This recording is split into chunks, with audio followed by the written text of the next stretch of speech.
All right, welcome back, everyone, to Coach Speak. I am Joe Higgins, and with me once again is Coach Matt Yinger of the cross-country team.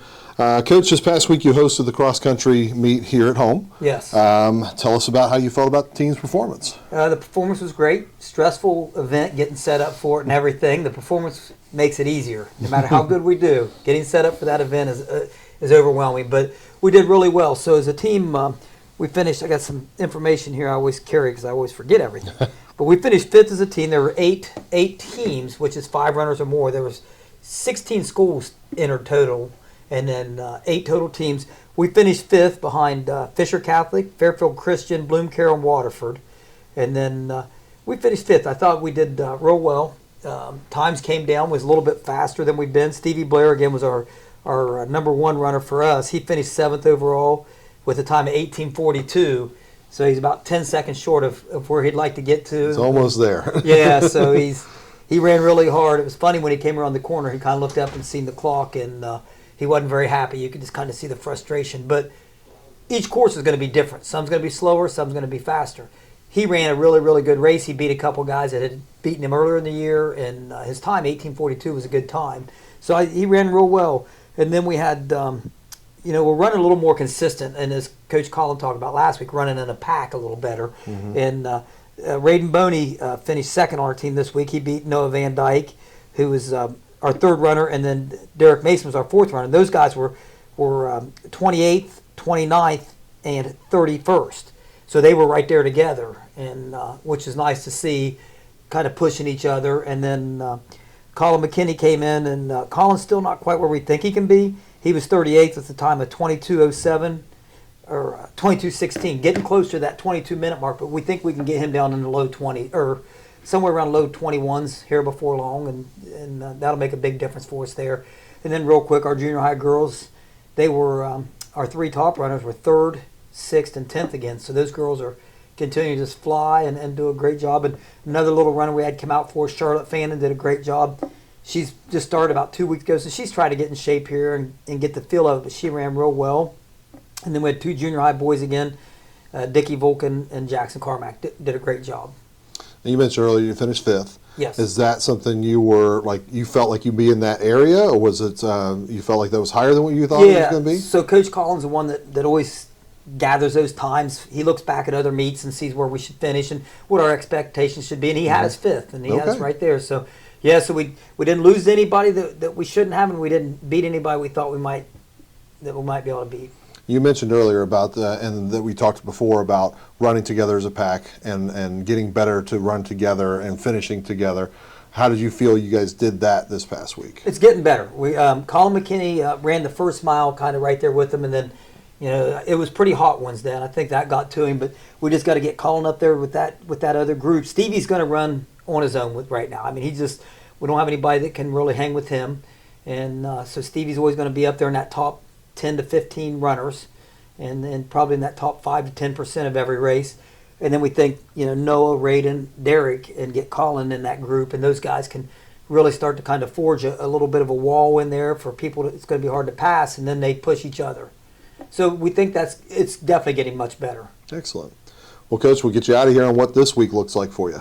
So this week is going to be a very busy week. Wednesday night we're at Federal Hawking, and then we turn around, and that's with everybody, junior high, high school. And then Saturday we're going to Rio Grande, and we're only taking high school boys. That's going to be our district track also in about 4 weeks. So we're going down there to get a race in with the high school boys just to see what our district is going to be like, and that way they get down and race that course to kind of get a feel for the course and just understanding what we're going to be doing. So we got 2 races this week, Wednesday and Saturday. So practice time is going to be a little bit short, not run as much, but it's going to be a busy week. I was going to ask that, is the prep different when you've got 2 races for that week? Yeah, because you'll tear your legs up running long distance miles. They'll just be beat up. So we actually gave them this week Saturday and Sunday off, so they've had the last 2 days. We'll go run the bike path tonight, probably 3 to 4 miles, light, slow running. Same thing tomorrow, and then race Wednesday. Yeah, and just kind of maintenance and staying fresh. Okay. Well, Coach, best of luck for this upcoming week. We thank you for joining us once again. All righty, appreciate you. Thank you. Thanks a lot. For over 50 years, locally owned C&J Tax and Financial Services in Nelsonville has been serving the community with hometown care. We are locally owned, Our focus is on service, and we treat you like family. Welcome back to Coach Speak. Joining me now is Coach Wayne Dicken of the Nelsonville-York volleyball team. Coach, Southern, Meigs, Wellston, then Bern Union this past week. Busy week. Busy week. How do you evaluate the team's performance after those 4 contests? We went 3-1 this week, with wins over Meigs, Wellston, and Bern Union. Started off the week a little slow against Southern. Didn't play awful volleyball down there. It's a tough place to play at Southern, but we got up in every set, and in a couple sets we got up big, and we just couldn't hold on to the lead. So we were a little disappointing with how the results of that came out, but luckily for the girls, they were able to rebound. We didn't really have any time to dwell on a loss, so we had to come out strong the next night and the next several nights, actually, and play good volleyball, and luckily we were able to do that. I know straight sets against Meigs and then straight sets against Bern Union as well. What was Wellston? Was that? Yeah, Wellston straight sets also. So can't beat that if you go basically 9-0 in sets after the Southern loss. Yeah, we really it feels like we turned the page a little bit. It seems like our team chemistry is getting a little bit better, which that's what we were hoping for going through the season. With being a fairly inexperienced varsity volleyball team coming into the season, we just hope to get better throughout it.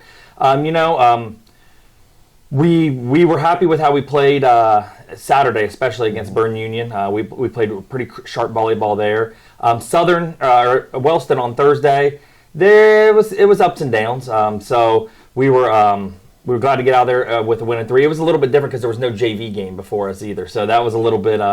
It was just a different feel to the game. Not a big crowd, kind of a dead atmosphere. But luckily we were able to come out there with a win too. I'm going to circle back to the Bern Union game here in a minute, but first I want to touch on Bailey Tomlin. That you're going to have to go the rest of the way without her. She's still very much part of the team, yeah. but and just on the transfer rules, we'll have to go. So. How do you adjust the rotation without her in there now? Well, we're still trying some different things. So far, what we've tried is because Bailey's a big loss for us. I mean, she's been a big part of our team this first half of the season, so it's going to be big shoes to fill for whoever tries to do it. We've been running Katie McKinney and Morgan Lehman over there in different rotations, which are 2 of our setters also. We're also going to maybe explore the opportunity of having Kat Dixon move over there and then maybe moving Morgan Lehman to the middle. There's a lot of different ways we can swing things around because we have so many volleyball players that they're capable. They're capable and so many diverse players where they can play at a lot of different positions if we need them to.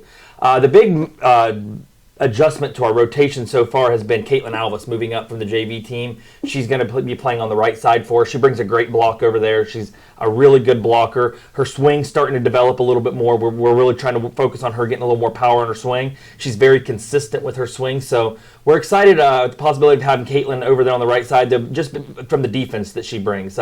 She's a great kid, and she's going to have to step up big for us for the rest of the season as well. It was against Bern Union where it looked like you were experimenting with some of those rotations. I saw different court time for different players there. What was your assessment of those tryouts? Yeah, I just think that everybody's so even with each other. There's really not anybody that stands out as far as these different rotations go. But it's a good thing because they're even in a good way with talent. It's not like we're struggling like who are we going to put over here because we have a lot of different options, which is a good problem to have as a program, to have a lot of different options of which way to go. So again, that depth from graduating 9 seniors to coming back with this kind of depth, it's almost unheard of. Yeah, exactly. I mean, I've been really happy with how these, especially the front row. We don't have as much depth in the front row, but those girls have really stepped up, and I've been super happy with how our defense has really adjusted. We have some DS players, defensive specialists, and Maya Schultz and Ava Nungester, and even Kinsley Lanning's been jumping in there as a freshman. Then we still have Veda Stalter that can come and throw some in there. Really good athletes that can come off our bench and provide us a spark and provide us some really solid defense. Development-wise, we've been kind of calling for it on the air when we've been watching the powers there and honing that power of getting more precise with it. That looked like it developed a lot this past week. Yeah, it really did. I did our stats from the Bern Union game from Saturday, and I think it said we had Lexi Warren had 11 kills on 13 attempts. Yeah. So I mean, she only hit one ball out of bounds, and only one ball did they actually pass back up. She was putting it down with authority. Maddie Pidcock's really starting to hone hers in. She's in double-digit kills almost every game now. You know, we're going to rely on her throughout the rest of the season, big time. Those two especially. And Kat Dixon and Morgan Lehman and Katie McKinney, those are some other hitters that, you know, they're always in the 5, 6, 7 kill category. That, you know, as long as we can get that production out of them, I think we're going to be in good shape. I just noticed that we weren't getting those long shots as much, or just on the outside of the line. Now it looks like we're getting more inside Getting that them just line. inside, yeah. That's going to be it's going to serve you as you move forward Absolutely. for sure. You got at Waterford Tuesday. You're home against River Valley Thursday. You're at Logan on Saturday. What are you looking for this team to see 3 wins this week? Yeah, you know, I mean, I think we're going to have to remain consistent. We're going to have different girls step up and, you know, play solid volleyball. And it's maybe have to be someone different each night. Waterford is 4-8 right now is their record, but they're much better than their record shows. They play a pretty tough schedule. Teams down on the river, you know, Warren and Marietta, those kind of teams. So, I mean, they're playing tough teams night in and night out outside of their league. And then we have River Valley on Thursday, which will be a triple header down there, or actually it's at home. But you know, River Valley, they're a developing team. You know, they lost a lot of players from last year's team, so they're trying to rebuild their program a little bit. They have a new coach this season who I think is going to do a great job. So hopefully we can come out of there with a win, and then big one with Logan on Saturday. You know, big division. I think Division II now, but big school. We were able to get them in 5 sets last season.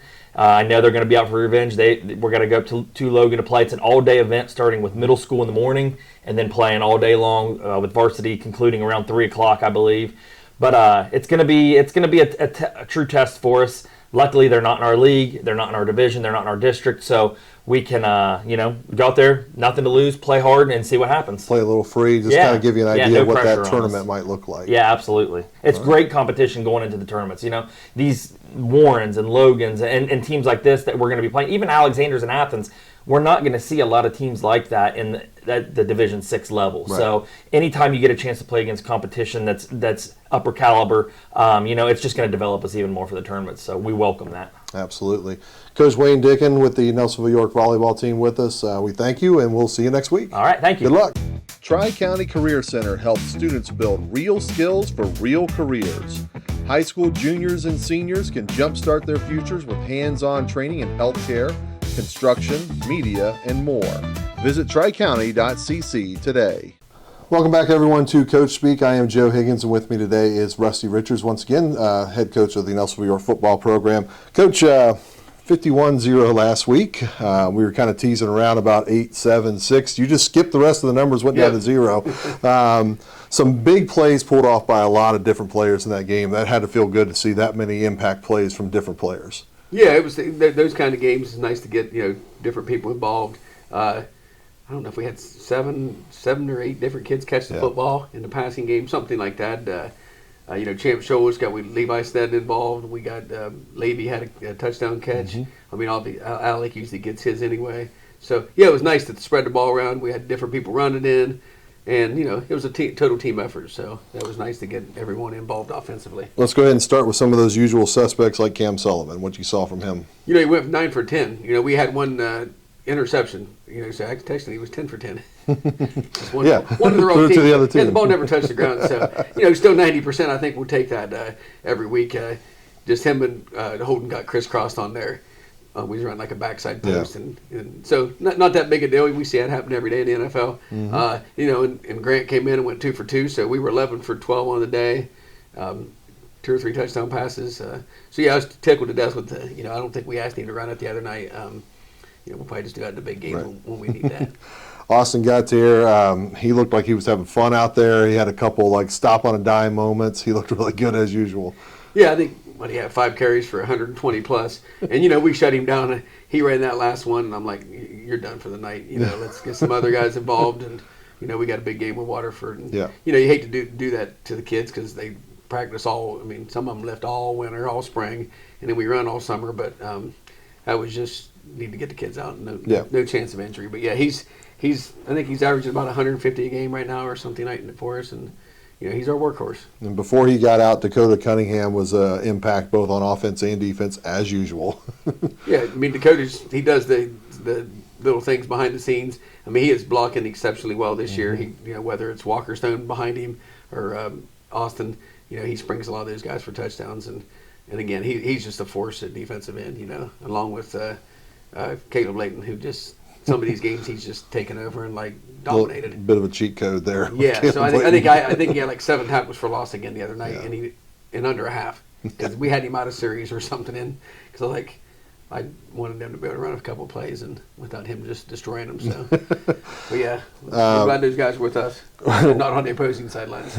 You mentioned Walker Stone, another one I'm sure you're glad to have with you.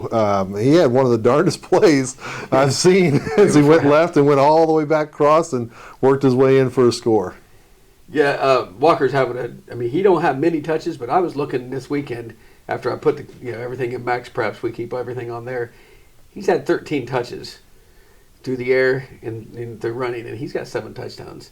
And the thing about 3 of his 4 touchdown catches, he has 3 touchdown catches. 2 of them's behind the line. This went for 30 plus. He did have the one that Grant hit him for 29 yards, but 3 of those 4 catches, I think he's averaging 28. They've been behind the line, like screens and so forth. So he's had to run with them. He's averaging 29 yards per carry, and again, maybe we need to get him more touches, but I don't know. Maybe that's just right where we need to be. Just a dynamic weapon. Yeah, he's giving us about 90 to 100 yards a game, through the air and through rushing. And you mentioned Alec Thompson. Just seems to be reliable out there on that edge. Whenever you need it, he can go get it. Yeah, Alex, sort of goes unnoticed. He's one of our lockdown corners on defense also. Very good tackler. But yeah, we got him when we need him. It's he's done pretty well.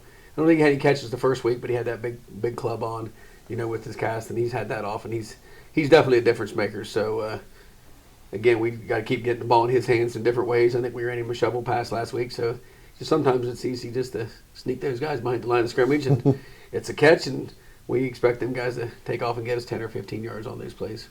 We got to see some other Buckeyes step up, starting with Grant Elliott. You mentioned him throwing the ball, but he also ran one. So. Yeah. I talked to a couple of our assistants, said, unless things go unannounced, like third series of the game, he's going in no matter what, unless just something was really bad. And, he came in and was hoping to have him in for a little bit more of a drive just to get him some experience with the varsity. He's playing JV on Mondays for us, doing a really good job. And, he 2 for 2 and 2 touchdown pass. And then he had a nice run there in the third quarter. But, yeah, he's doing a good job. He missed last year, so he's a little bit mentally behind because of just missing the year and just learning our terminology. Eric runs the same stuff at junior high, but to us much more condensed. So we're glad to see him grow. And another one, Colin Elliott. Colin Elliott actually, as a freshman last week, led us in tackling. Oh wow! So because he had a couple tackles on kickoffs with varsity. Well, he had a pretty good one on kickoff. Yes, he had that had to be a skull and crossbones hit. We passed out Buckeyes, and we started. 4, 5, 6 years ago, we added the skull and crossbones for big hits, and that definitely was like immediate. Like Colin's getting a skull and crossbones. Every coach mark him down. So yes, it was nice to see someone else other than Loge or I guess Caleb Layton leading us in tackles. So yeah, it was pretty cool for him. We got to see Champ Schultz get involved in the receiving game a little bit. Again, very long reach for to be able to pull in those shots, but also picked one off. Yeah. Champ's getting better every week. Again, you hadn't seen him last Monday at our JV game. He played some quarterback and looked like a natural out there. So that's nice to know for the future. Him and Grant's in the same class, but hey, you never know, injuries, so you can't have enough quarterbacks. But yeah, when I said earlier Cam was 9 for 10, he's 8 for 10 if I'm a receiver on the one, because luckily Champ saw everybody at 6'3", and he threw it a little high, and he just went up there and snagged it, but that would have been over my head. So Champ saved him. He looked good, and again, we're just so much depth. Like I said, Levi Sneddon had 2 nice catches. He basically took one pretty much off the ground, so Cam's receivers helped him out a little bit last week, and like I said, just nice to get all these kids involved, because that's just more that the team's got to prepare for. We're not a one-man show, and hey, heck, all these kids they put on the field can catch it, and they can all run it. So it's been nice. That's what I was going to ask about, is having all these weapons at your disposal, these young guys, Noah Arnold, Gavin Levy, who we talked a little bit about too. It's got to feel good to know that you got that depth, because that's what really helps you in the playoffs. Yeah, just like I said, and even as we go, when we get in a tight game, Waterford's, they're playing a lot more kids both ways than what we are. So anytime you can put these kids in and you don't feel like you're falling off, you can get an Alec Thompson a break for 2 or 3 plays, and you're like, well, yeah, we're going to throw the ball. So it's not like if you put those kids in and you only run the ball, they're going to find out, hey, when Yeah. these two kids are receiver, two's on the sidelines, they're not throwing the ball. Well, that's not the case. They go in there, we're running our normal offense, and same way if Austin's out, we're going to run our offense if whoever's a tailback. It's not just to get Austin a break. So, yeah, and the more they produce, the more we'll do that more and stay healthy. Like I said, right now we've got a lot of depth. Knock on wood. As long as we stay healthy. 4-0, can't ask for a better start than that. But you already alluded to it. Big test this week with Waterford. We started off today watching film with we put in last year's. I mean, yeah, we're 4-0. We feel good about ourselves, but sometimes you got to humble your team, and we went in there last year, and I think some of our kids underestimated them, and we come home with a loss. It wasn't our best game, but they outplayed us. They outcoached us. I had some bad calls, and ain't afraid to admit it. We're all human, so we all got a little bit of chip on our shoulder, coaching staff, players, and everybody going into this one, and they got a good club. I mean, they got beat 28-0, but don't let that score was. They returned a kickoff for a fry, and they turned it over 5 times. So, like I told our kids, said, hey, don't look at that 28-0 because if we turn the ball over 5 times and give up a kick return this week, we're not winning unless they turn it over 6. Right. So it's going to be a good game. Like I said, they got a tough. Hayden Jones as tough as they come, wrestler type quarterback, and he can throw it. So we got our work cut out for us this week. Is the point of emphasis this week then to stay focused and get the job done, sort of thing, not to overlook them? Yeah, like I said, I don't think our kids. I don't think that's going to happen this year. They sort of got woke up last year and a little humbling, and we won the league last year on our side. But I mean, I guess Waterford could have went around bragging that they were the TVC champs because they beat us, who won the high division, and they went through the hockey division. So no, I think our kids will be ready to rock and. They were very focused last week because sometimes they know River Valley's young and but they didn't overlook them. We got on the gas pedal right off the get go and coasted into halftime and we gave them the night off. So I think they'll be ready to go. Very good. So you trying to go for 5-0. Got to beat Waterford to do that. Absolutely. Coach Richards with us once again this week. We'll check in with you next week. Thank you. Thanks. Has your provider network changed? Are you new to Medicare? Have questions? We have answers. Remember, our meeting together is free of charge. The insurance company pays me, not you. Give David Loge a call today, 753-3376. My name's Dee Dee Loge, and I'm owner of Pidcock Glass in Nelsonville, Ohio. If your home is in need of 1, 2, or even up to 12 vinyl replacement windows, Pidcock Glass can help. Please call Pidcock Glass at 740-753-4527.